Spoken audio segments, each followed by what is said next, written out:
Hello বন্ধুরা, আজকে করব আলু ফুলকপি দিয়ে ডিমের ঝোল। তাই জন্য প্রথমে কড়াইতে তেল দিয়ে ডিমগুলো নুন হলুদ মাখিয়ে ভেজে নিলাম।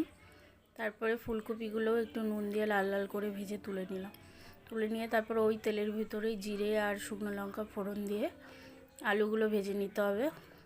আলুগুলো একটু ভাজা ভাজা হলে তারপরে ওর ভিতরে পেঁয়াজ কুচিগুলো দিয়েও একটু ভাজা ভাজা করে নেব। পেঁয়াজটা ভাজা ভাজা হয়ে গেলে আদা রসুনের পেস্ট দিতে হবে, দিয়ে একটু ভাজা ভাজা করে টমেটো কুচি, হলুদ গুঁড়ো, জিরে গুঁড়ো, ধনে গুঁড়ো, লঙ্কা গুঁড়ো দিয়ে ভালো করে কষিয়ে নিতে হবে।